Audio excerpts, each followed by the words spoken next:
बिस्मिल्लाहिर्रहमानिर्रहीम अस्सलाम वालेकुम। Welcome to my YouTube channel maths learning zone.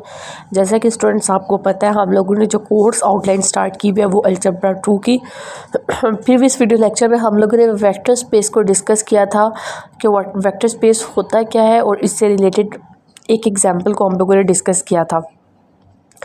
उससे रिलेटेड हम लोग मज़ीद 2 क्वेश्चंस और डिस्कस करेंगे ताकि वेक्टर स्पेस से रिलेटेड किसी भी किस्म की कोई भी कन्फ्यूजन ना हो। तो लेक्चर स्टार्ट करने से पहले आप सबसे रिक्वेस्ट है कि मेरे यूट्यूब चैनल को सब्सक्राइब करें एंड बेल आइकन के बटन को दबाएं ताकि हर आने वाली न्यू वीडियो का नोटिफिकेशन आपको मिल सके। इसके अलावा रियल एनालिसिस 2 और मैथमेटिकल्स मेथड ऑफ फिज़िक्स यानी MMP book by doctor Nawazish Ali Shah, इसकी आउटलाइन इसका जो लिंक है वो मैंने डिस्क्रिप्शन में दोनों सब्जेक्ट्स का जो प्ले लिस्ट का लिंक है वो मैंने ग्रुप पे दे दिया हुआ है। आप उस लिंक को क्लिक करेंगे तो पूरी की पूरी आउटलाइन कवर हो जाएगी, ओपन हो जाएगी। तो स्टूडेंट्स, आज का हम लोग लेक्चर स्टार्ट करते हैं। हम लोगों ने जो डिस्कस करना है वो एग्जाम्पल नंबर 2 को डिस्कस करना है। एग्जाम्पल नंबर 2 में क्या है कि लेट करते हैं हमारे पास we be the set of all the member of the firm. हमारे पास एक वी सेट है और उसमें एलिमेंट किस तरह के है, एलिमेंट है उसमें a + b square root of 2 की फॉर्म में एलिमेंट है। एलिमेंट इस तरह के हैं। तो ये वाले हमारे पास क्या है, एलिमेंट है, और इसमें जो हमारे पास a b है वो किससे बिलोंग कर रहा है, q। यहाँ पे q हमारे पास क्या है, एक रैशनल नंबर है। अगर हमारे पास v a + b square root of 2 की फॉर्म में, तो हम लोगों ने क्या प्रूव करना है कि ये हमारे पास v क्या है, vector space over the field of f। Basically हमारे पास क्या है, एक वेक्टर एक v है, वो किस फॉर्म में है, a + b square root of 2। इसमें जो a और b टर्म है वो किससे बिलोंग कर रही है, रैशनल नंबर q से बिलोंग कर रही है। किससे बिलोंग कर रही है, रैशनल नंबर q से। तो हम लोगों ने ये प्रूव करना है कि जो हमारे पास ये v है वो हमारे पास क्या चीज़ है, एक फील्ड है। जो हमारे पास v है वो एक फील्ड है। हम लोगों ने इस चीज़ को प्रूव करना है।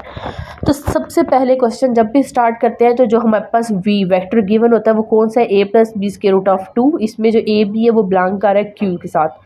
अब सबसे पहले हम लोगों ने प्रीवियसली जब क्वेश्चन किया था कि जब भी हम लोगों ने वेक्टर स्पेस को डिफाइन करना है तो सबसे पहले हम लोगों ने उसकी एडिशन को डिफाइन करना है, उसकी मल्टीप्लिकेशन को डिफाइन करना है।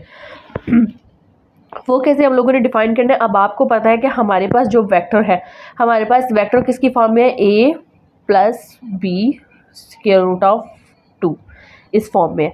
अब आप देख सकते हैं कि हमारे पास अब हम लोगों ने एडिशन को डिफाइन करना है। जाहिर सी बात है, एडिशन को डिफाइन करना हमारे पास 2 चीज़ें होंगी तो हम लोग एडिशन को डिफाइन करेंगे। तो इधर हम लोगों ने कौन सी टर्म ले ली, u + v। अब u में हम लोगों ने जो टर्म्स लिया वो a1 + b1 square root of 2, और जो दूसरी टर्म है वो a2 + b2 square root of 2। ये हम लोगों ने एक को u का नाम दे दिया, इस टर्म को हम लोगों ने u का नाम दे दिया, और इस टर्म को हम लोगों ने किसका नाम दे दिया, v का नाम दे दिया। जैसे बात है, हम लोग एडिशन को डिफाइन कर रहे हैं तो हम लोग ये u + v वाली टर्म को हम लोगों ने क्या कर लेना है, ऐड। ये हम लोगों ने ऐड किया। जो a1 वाली है वो a2 में प्लस होगी, और जो हमारे पास जो टर्म है हमारे पास b1 square root of 2 + b2 और स्क्वायर रूट ऑफ 2। इन दोनों में से स्क्वायर रूट ऑफ 2 कॉमन निकल रहा है तो उसको कॉमन निकालिए। अंदर हमारे पास क्या बच गया, b1 + b2।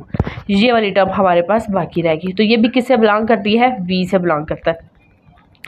अब हम लोगों ने इसके ऊपर एडिशन डिफाइन करने के बाद स्केलर मल्टीप्लिकेशन डिफाइन करिए। स्केलर मल्टीप्लिकेशन का क्या मतलब है कि कोई भी एक स्केलर है, कांस्टेंट है, फॉर एग्जांपल a ले लो, b ले लो, c ले लो, उसको इस टर्म के साथ मल्टीप्लाई करना है।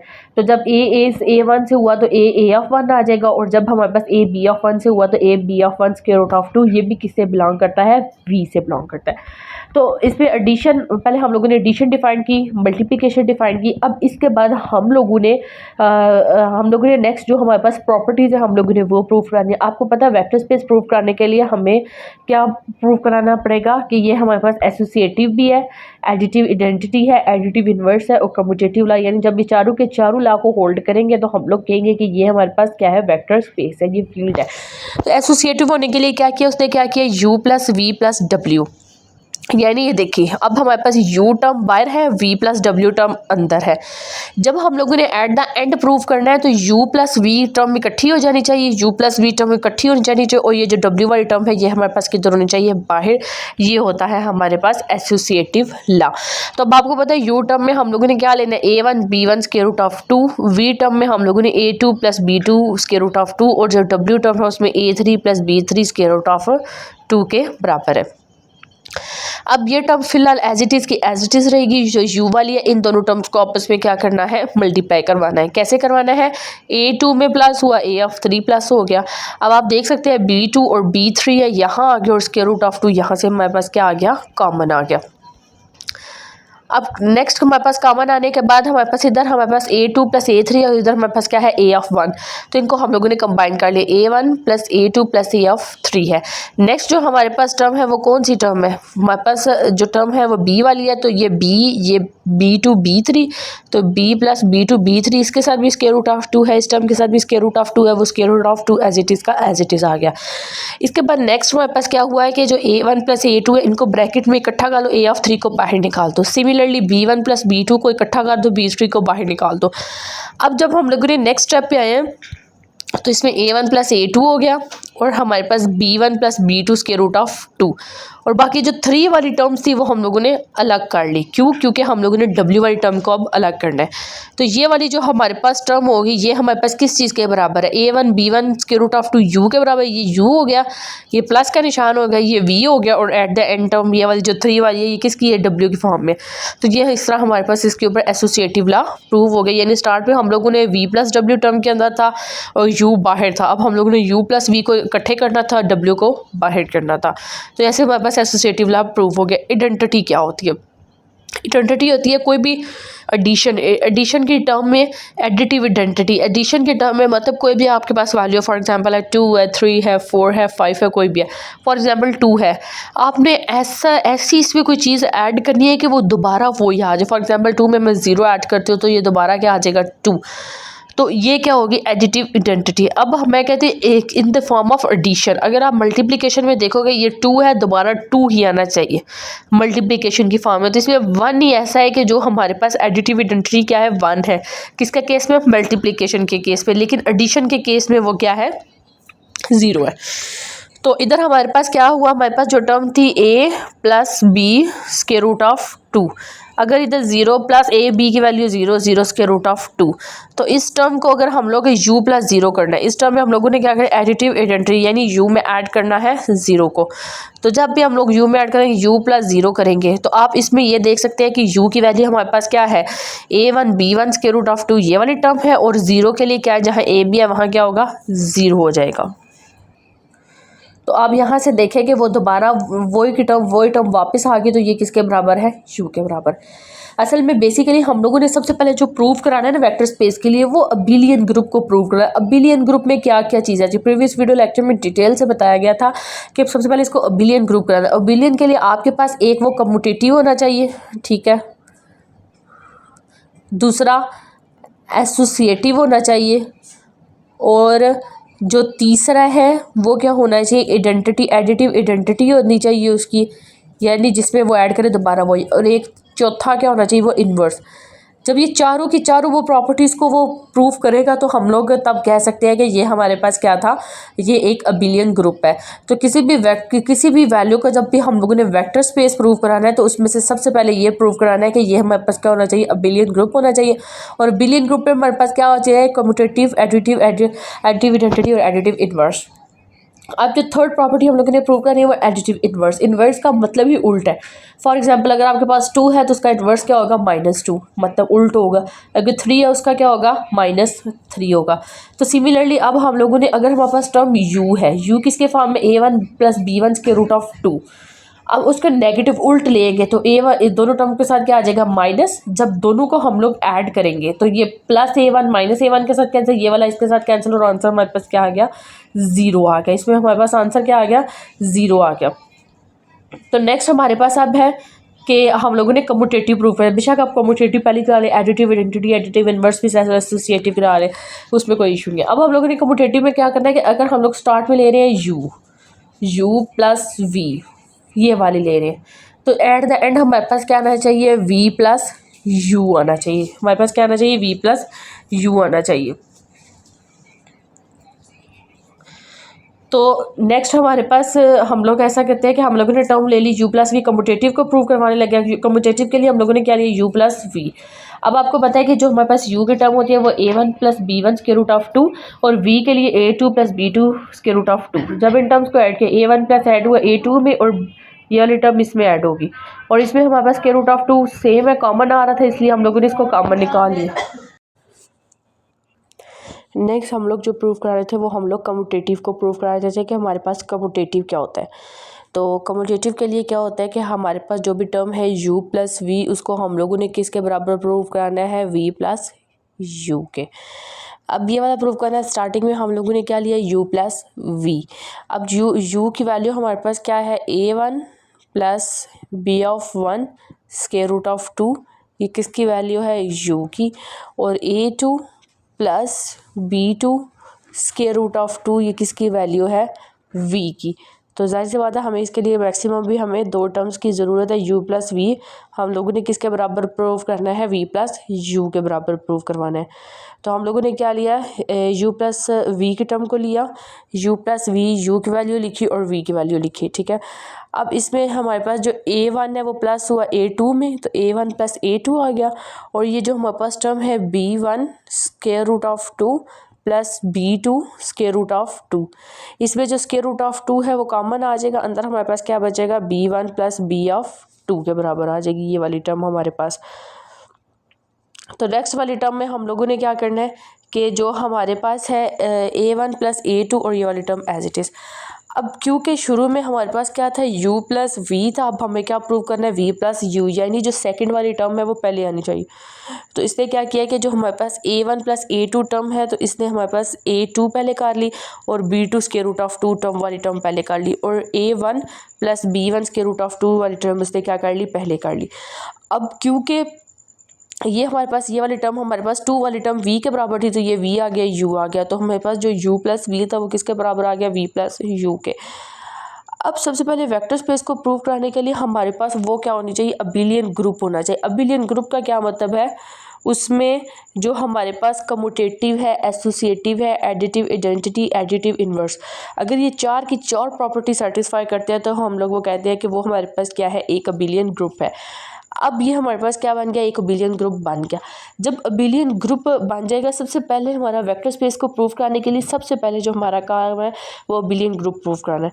अबिलियन ग्रुप प्रूव कराने के बाद आप जो सेकंड वाला है उसमें क्या करते हैं, हमारे पास कोई भी एक ए है जो कि स्केलर है, वो बिलोंग करते हैं क्यू हमारे पास क्या है, रैशनल नंबर, और यू प्लस वी है वो किससे बिलोंग करता है, वी वेक्टर से, ठीक है। अब जो सेकंड प्रॉपर्टी है वो हम लोगों ने क्या प्रूव करनी है, एक ए कांस्टेंट टर्म है वो बाहर है और अंदर हमारे पास क्या है, यू प्लस वी। अब आप देख सकते हैं कि जब हमारे पास एक कांस्टेंट टर्म है ए इंटू यू प्लस वी कोई भी चीज़ है तो जाहिर सी बात है ए यू से हुआ तो ए यू हो गया, ए वी से हुआ तो ए ऑफ वी हो गया, हमारे पास ये वाली टर्म के बराबर आएगी। तो सबसे पहले हम लोगों ने क्या करना है कि ये जो ए है ये एज इट इज़ का एज इट इज़ रहेगा, यू की जगह पे यू की कीमत लगाओ a1 plus b1 square root of 2 और v की जगह पे लगाओ a2 plus b2 square root of 2 के बराबर है हमारे पास। अब उसने नेक्स्ट टर्म में हमारे पास क्या किया है कि ये जो a है वो एज इट इज़ का एज इट इज़ ही रहेगा, यानी ये हमारे पास a term as it is की एज इट इज़ ही रहेगी। और नेक्स्ट क्या है, a1 प्लस हो गया a2 में तो ये a1 प्लस हो गया a2 में, और next b1 square root of 2 b1 square root of 2 plus हो गया plus b2 square root of 2 में हमारे पास क्या हो गया, ऐड हो गया। नेक्स्ट आप देख सकते हैं कि हमारे पास ये जो टर्म है a ऑफ 1, अब ये जो हमारे पास a है ये जो बाहर मल्टीप्लाई हो रहा है, अब इसको अंदर सारी टर्म्स के साथ हम लोग क्या करेंगे, मल्टीप्लाई करेंगे। मल्टीप्लाई करने के बाद हमारे पास ये बात जाएगा ए ऑफ 1 से हुआ तो ए ऑफ 1 आ गया, ए ऑफ 2 से हुआ ए ऑफ 2 आ गया। इसी तरह ये आपस में मल्टीप्लाई होंगे, ए के साथ ए बी ऑफ 1 के रूट ऑफ 2, इसमें कॉमन था वो बाहर कर लिया, ए बी ऑफ 1 और ए बी ऑफ 2 के बराबर आ जाएगा। अब आप देख सकते हैं कि जो ए ऑफ 1 है वो ए बी ऑफ 1 के रूट ऑफ 2 के बराबर है, और ए ऑफ 2 यानी ये सेकंड वाली टर्म और ये वाली सेकंड वाली टर्म आपस में कंबाइन हो गए। अब आप देख सकते हैं कि इस टर्म में हमारे पास क्या चीज़ कॉमन आ रही है, ए। अब इसमें से हम लोग अगर ए कॉमन रहते हैं तो अंदर हमारे पास a1 plus B square root of 2 आ जाता है, प्लस इस टर्म में से क्या कॉमन आ रहा है, ए ही आ रहा है, तो ये हमारे पास ए को बाहर निकाल देता है, तो अंदर हमारे पास a2 plus b2 square root of 2 के बराबर है। अब आपको पता है कि हमारे पास जो a1 plus b1 square root of 2 है वो हमारे पास किसके बराबर है, u के, इसलिए इस टर्म की जगह हम लोगों ने u मेंशन कर दिया। और हमारे पास जो टर्म है a2 plus b2 square root of 2 वो किस चीज़ के बराबर है, v के बराबर है, ये वाली टर्म v के बराबर है, तो ये हम लोगों ने किसके बराबर लिख दिया, v के बराबर। अब दूसरी चीज़ सेटिस्फाइड होगी, नेक्स्ट हम लोग मूव करते हैं कि वेक्टर स्पेस होने के लिए तीसरी मोस्ट इंपॉर्टेंट चीज़ क्या है। इस टर्म में हमारे पास एक कांस्टेंट थे और हमारे पास u प्लस वी था। अब जब हम लोगों ने थर्ड चीज़ प्रूव करवानी है, थर्ड चीज़ प्रूव करवाने के लिए हम लोगों ने क्या लेना है, दो कांस्टेंट लेने हैं। कांस्टेंट किस फॉर्म में होना चाहिए, प्लस की फॉर्म में, a प्लस बी कांस्टेंट होने चाहिए और u एज इट इज़ का एज इट इज़। जब हम लोगों ने प्रीवियस में किया था तो एक कांस्टेंट था a और ब्रैकेट में u प्लस वी थे, लेकिन यहाँ पे अब थर्ड जो प्रॉपर्टी हम लोगों ने प्रूव करानी है, यहाँ a और b दो कांस्टेंट होंगे और u बाहर होगा। अब आपको पता है a plus B as it is का एज इट इज़ और u की वैल्यू आपको पता है a1 plus b1 square root of 2 के बराबर है। अब हम लोगों ने क्या किया, a को a से मल्टीप्लाई किया तो हमारे पास क्या आ गया, a ऑफ 1 आ गया, a ऑफ 1 आ गया। फिर a को हम लोगों ने a को a ऑफ 1 से मल्टीप्लाई किया, फिर a को हम लोगों ने b1 के रूट ऑफ 2 से किया, इसी तरह b को a1 से किया और फिर b को b1 के रूट ऑफ 2 से किया, ये एज इट इज़। मतलब सिंपल हम लोगों ने इसकी क्या किया, मल्टीप्लिकेशन किया। मल्टीप्लिकेशन करने के बाद नेक्स्ट मल्टीप्लिकेशन की और जो a वाली टर्म थी उसको बाहर निकाल लिया और ये हमारे पास u वाली टर्म रहेगी और ये b वाली टर्म को बाहर निकाल दिया और ये हमारे पास किसके वाली, u की, क्योंकि हमारे पास क्या थी, a plus B into U था, तो a u से हुआ तो a ऑफ u आ गया और प्लस b ऑफ u आ गया। तो हमारे पास आप जो देख सकते हैं कि वो आंसर है वो भी हमारे पास किसकी फॉर्म में, a u plus b u के बराबर है। यानी हम लोगों ने जो सेकंड वाली प्रॉपर्टी प्रूव करवाई थी उसमें हम लोगों ने क्या करवाया था कि हम लोगों ने दो लिए थे, a बाहर था और u प्लस वी अंदर था। जब हम लोगों ने थर्ड प्रॉपर्टी प्रूव कराई उसमें हम लोगों ने क्या लिया, a प्लस बी लिया और हमारे पास जो u था वो हमारे पास क्या था, बाहर था। अब हम लोगों ने इसके बाद जो फोर्थ वाली प्रॉपर्टी प्रूव करवानी है कि इसमें अब प्रोडक्ट की फॉर्म है, मल्टीप्लिकेशन की फॉर्म में, वो क्या है, a यहाँ रहेगा और b और u अंदर मल्टीप्लाई होंगे। तो जब ये होगा तो एट द एंड a और b हम लोगों ने इकट्ठे करने हैं और जो u हमारे पास है उसको हम लोगों ने ब्रैकेट से बाहर निकाल देना है। तो चले हम लोग इसके ये वाले प्रूफ की तरफ मूव करते हैं कि हमारे पास क्या है, a b इंटू यू है, a एज इट इज़ का एज इट इज़, आपको पता है b भी कॉन्स्टेंट है, u की जगह पे आप a1 b1 square root of 2 लिख दे। अब b को अपने अंदर मल्टीप्लाई करना है, b a ऑफ 1 और b of 1 square root of 2 के बराबर है। फिर ये से a को अंदर आपने मल्टीप्लाई करना है, ये सिंपल मल्टीप्लाई से हमारे पास सिंपल की सिंपल मल्टीप्लिकेशन। अब इसमें आप देख रहे हैं ये भी a है और इसमें a है और ये इसमें भी b है और इसमें भी हमारे पास सिंपल b है, तो a और b को हम लोगों ने बाहर निकाल लिया, अंदर हमारे पास ये वाली टर्म रहेगी। तो a और b जो हमारे पास होंगे वो ब्रैकेट में हो जाएंगे और आपको पता है a1 b1 square root of 2 किसके बराबर है, u के बराबर है। अब वेक्टर स्पेस प्रूफ करने के लिए जो हमारे पास लास्ट चीज़ रह गई है वो क्या है कि हम लोगों ने लास्ट पे करना है कि कोई भी वन है वो बिलोंग कर रहा है रैशनल नंबर क्यू से, ठीक है। अब उस वन को आपने किससे मल्टीप्लाई करना है, u से। अब u आपको पता है किसके बराबर है, a1 plus b1 square root of 2, उसको वन के साथ मल्टीप्लाई करेंगे वो दोबारा वही टर्म आ जाएगी। तो हमारे पास सारे के सारे एक्सियम्स ऑफ वेक्टर स्पेस होता है, ये सेटिस्फाइड हो गए सारी की सारी, उसके जो भी इसको इस एक्सियम्स थे वो सेटिस्फाई हो गए। तो हम लोग ये कहेंगे कि ये हमारे पास क्या है, vector space over the field of F हो गया। बेसिकली इस पर हम लोगों ने क्या प्रूव करवाना है, सबसे पहले हम लोगों ने इसको अबिलियन प्रूव कराना है। अबिलियन प्रूव कराने के लिए हमें क्या प्रूव करना पड़ेगा, commutative, associative, additive identity, additive inverse. ये प्रूव करवाने के बाद जो आप लोगों ने सेकंड प्रूव करवाना है कि a बाहर रहेगा और u प्लस b, इसको सॉल्व करने से a u प्लस a भी आना चाहिए। जो थर्ड चीज़ है वो हमारे पास क्या, पहले इधर एक कांस्टेंट है, अब हमारे पास कितने कांस्टेंट हो जाएंगे, u a b, और ये हमारे पास क्या आ जाएगा, u। और इसके बाद जो फोर्थ हम लोगों ने प्रूव करवाना है कि a इंटू बी और u आ जाएगा। एट द एंड हम लोगों ने a b को ब्रैकेट में कर देना, u को बाहर निकाल देना। और एट द एंड हम लोगों ने ये स्केलर वाला प्रूव कराना है जो कि हम लोगों ने वन वाला करवाया। ये हर क्वेश्चन के एंड पे करते हैं। होप सो आपको इस क्वेश्चन की अच्छे से समझ आ गई होगी। अब जल्दी से हम लोग क्वेश्चन नंबर 4 की तरफ मूव करते हैं। तो हमारे पास शो करता है कि हमारे पास कोई भी f ऑफ n है, ठीक है, वो हमारे पास क्या है, वेक्टर स्पेस है। कोई भी फील्ड एफ है वो हमारे पास क्या है, वेक्टर स्पेस। एन का ऊपर एन का मतलब है वो अप टू सोन 1 से लेके अप टू सोन हमारे पास कौन सी एन टर्म तक है। तो उसने हमारे पास वी है, वेक्टर स्पेस है, उसमें x1 x2 x3 up to so on x of n ले लिए। अब इसके ऊपर एडिशन कैसे डिफाइन करेंगे, एडिशन जाहिर सी बात है, एडिशन के लिए दो एलिमेंट चाहिए, x प्लस वाई का लिया तो x के लिए x1 x2 x3 x of n, n क्यों, क्योंकि यहाँ f के ऊपर n है, और y के लिए y1 2 y3। तो x1 प्लस होगा y1 में, x2 प्लस होगा y2 में, और x3 प्लस होगा y3 में। ये हम लोगों ने क्या इसके ऊपर डिफाइन किया, हम लोगों ने एडिशन को डिफाइन किया। नेक्स्ट हम लोग स्केलर मल्टीप्लिकेशन को इसके ऊपर डिफाइन करेंगे। तो नेक्स्ट हम लोगों ने स्केलर मल्टीप्लिकेशन को डिफाइन करना है। तो स्केलर मल्टीप्लिकेशन के लिए हमें क्या करना है कि सबसे पहले कोई भी एक कांस्टेंट a है उसको मल्टीप्लाई करना है x एलिमेंट से। a को x1 x2 x3 up to so on x of n से मल्टीप्लाई किया तो ax1 ax2 ax3 x4 up to Son f1। यानी सबसे पहले वेक्टर स्पेस का क्वेश्चन स्टार्ट करने से पहले हम इसमें एडिशन और मल्टीप्लिकेशन को डिफाइन करना है। अब प्रीवियस की तरह हमें एसोसिएटिव भी प्रूव करना है, एडिटिव आइडेंटिटी, एडिटिव इनवर्स और कम्यूटेटिव। जब ये चारों की चारों प्रॉपर्टीज प्रूफ हो जाएंगी तो हम लोग कहेंगे कि ये हमारे पास क्या है, एक अबिलियन ग्रुप है।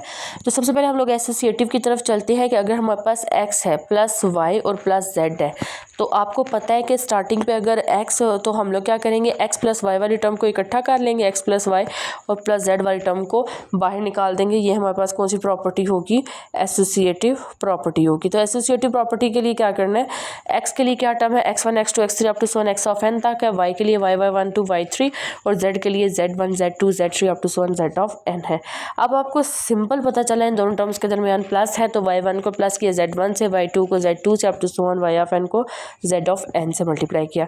इसी तरह सिमिलरली अब इसको x ऑफ 1 से मल्टीप्लाई किया, दूसरी वाली को x ऑफ 2 से, तीसरी वाली को x ऑफ 3 से और पांचवी वाली x ऑफ n वाली को x ऑफ n वाली से।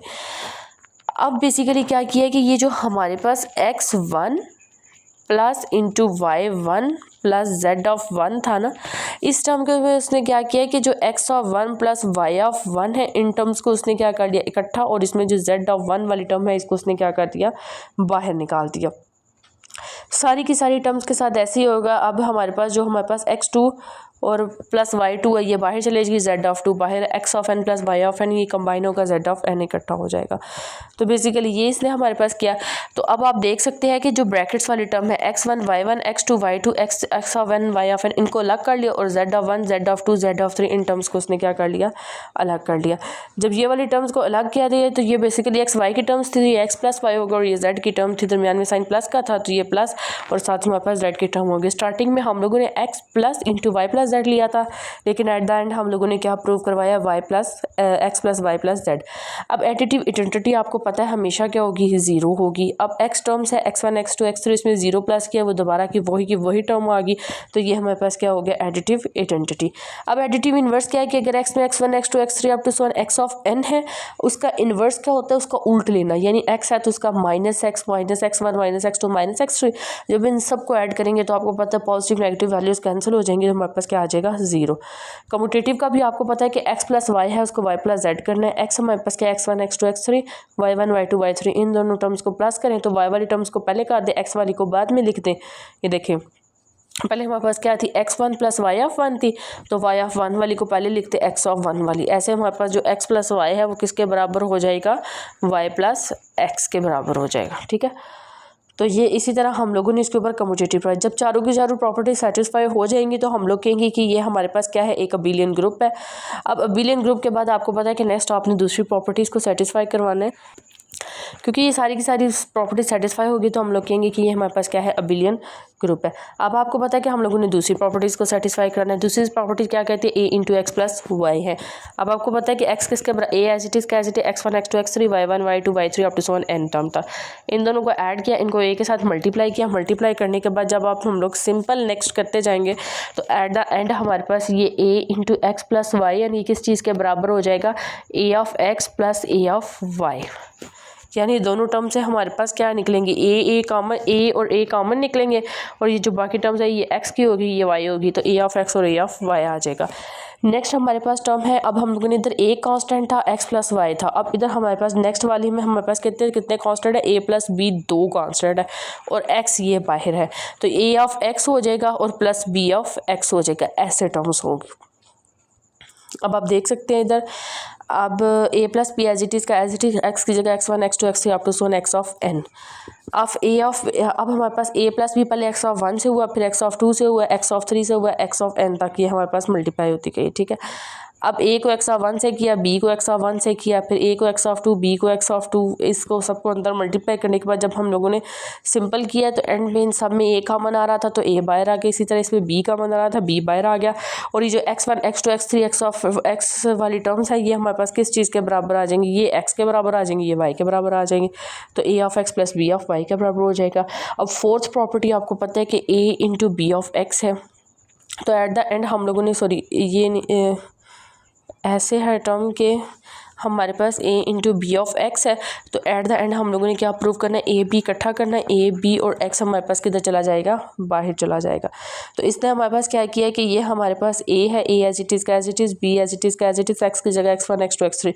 अब b को अंदर मल्टीप्लाई करेगी, फिर a को मल्टीप्लाई करेगी, इन सब को मल्टीप्लाई करने के बाद सिंप्लीफाई करेंगे और नेक्स्ट हम लोग को तो हमारे पास ये जो हमारे पास a और b टर्म होगी ये हमारे पास किधर आ जाएगी, a और b और ये x1 x2 x3 होते हैं तो a और b इकट्ठे हो जाएंगे, सॉरी इधर मिस्टेक हुई हुई है, a और b इकट्ठे हो जाएंगे और जो हमारे पास x वाली टर्म है वो हमारे पास किधर चली जाएगी, बाहर। और एट द एंड आपको पता है कि हम लोगों ने कोई भी 1 है वो लेना है, उसको हम लोगों ने x के साथ मल्टीप्लाई करना है, दोबारा वो वाली टर्म आ जाएगी। सिंस सारी की सारी कंडीशन हमारे पास सेटिस्फाइड हो जाती हैं तो ये हमारे पास क्या है, एक अबिलियन ग्रुप है।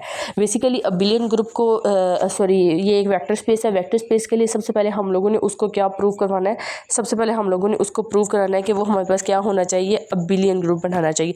अबिलियन ग्रुप के बाद हम लोगों ने क्या करना है, दूसरी प्रॉपर्टी को सेटिस्फाई करना है, तीसरी को कराना है, चौथी को कराना है, चारों प्रॉपर्टी सेटिस्फाई करने के बाद पांचवी के बाद 1 लेकर उसको किसी भी वेक्टर के साथ जो गिवन है उसके साथ मल्टीप्लाई करके एट द एंड हम लोग ने प्रूव करवा देना है कि ये हमारे पास वेक्टर स्पेस है। होप सो आप लोगों को वेक्टर स्पेस से रिलेटेड किसी भी किस्म की कोई भी कन्फ्यूजन नहीं होगी। अगर आपको कहीं भी कोई भी कन्फ्यूजन है तो कमेंट सेक्शन में ज़रूर बताइए। अगर आपको इससे रिलेटेड कोई नोट्स वगैरह भी चाहिए then you will also inform me, then I will help you. Thank you.